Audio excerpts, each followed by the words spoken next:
ஓம். திருச்சிற்றம்பலம். தினம் ஒரு மந்திரம்.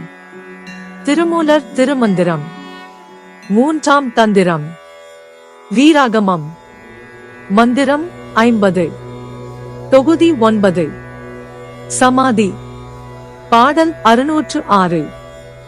நம்பனே ஆதியே நான்மறை ஓதியே, செம்பொனின் உள்ளே திகழ்கின்ற சோதியே, அன்பனையாக்கி அறுத்தி ஒடுக்கிப் போய் கொம்பேறி கும்பிட்டு கூட்டமிட்டாரே.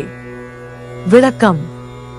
நம் அத்தனை பேருக்கும் நம்பிக்கையானவனே, எல்லாவற்றுக்கும் காரணமான முதற் பொருளே, 4 வேதங்களின் உட்பொருளாக இருப்பவனே, உருக்கி வார்த்த செம்பொன்னின் உள்ளே இருக்கும் பிரகாசமான ஒளியைப் போல நம் ஆன்மாவுக்குள் ஒளிரும் அந்த சோதியே, மனதை அன்பே வடிவமாக மாற்றி ஐம்புலன்களின் ஆசைகளை அடக்கி சிதறி ஓடும் கவனத்தை ஒருமுகப்படுத்தி கொம்பு போன்ற சுழுமுனை நாடியின் வழியாக பிராண சக்தியை மேலே ஏற்றி உச்சந்தலையே அடைந்து அங்கே இறைவனோடு ஒன்றி கலந்து விட்டார்கள் என்று திருமூலர் இந்த பாடலில் ஒரு யோக பயணத்தை விளக்குகிறார்.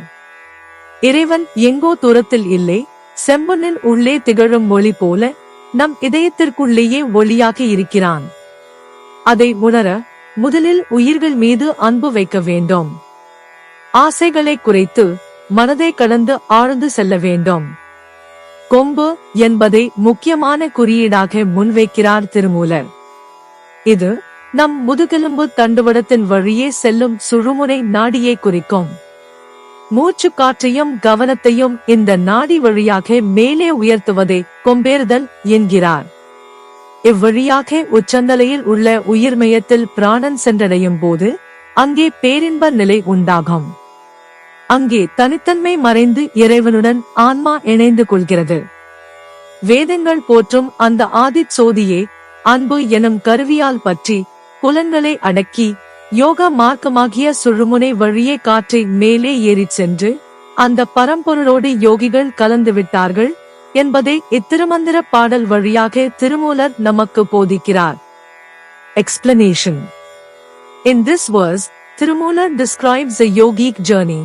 They attained union with the divine by focusing on the one who is trustworthy to all of us, the primordial cause of all things, the one who embodies the essence of the 4 Vedas, the effulgent light that shines within our souls like the radiant light within molten gold.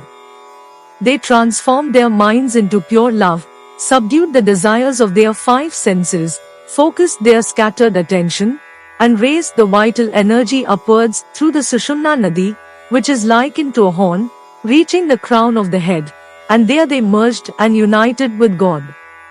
Tirumular explains that God is not somewhere far away, He is within us as a light, like the light shining within pure gold. To realize this, one must first cultivate love for all beings. One must reduce desires and transcend the mind to delve deeper within. Tirumular presents the horn as a crucial symbol. This refers to the Sushumna Nadi that runs through our spinal column. He calls the act of raising the breath and attention through this Nadi ascending the horn note. When the vital energy reaches the center of consciousness at the crown of the head through this path, a state of supreme bliss is attained. There, individuality disappears and the soul unites with God. Through this Thirumandiram verse, Tirumular teaches us that the yogis, by grasping that primordial light praised by the Vedas with the instrument of love, subduing their senses, and raising the breath through the yogic path of the Sushumna Nadi, merged with that supreme being. யாம் பெற்ற இன்பம் பெருக இவ்வையகம். இணைந்திருங்கள், அனைவருக்கும் பகிர்ந்திருங்கள். Presented by Subha Srinivasan. Tamil இலக்கிய பாசறை, கோயம்புத்தூர். நன்றி, வணக்கம்.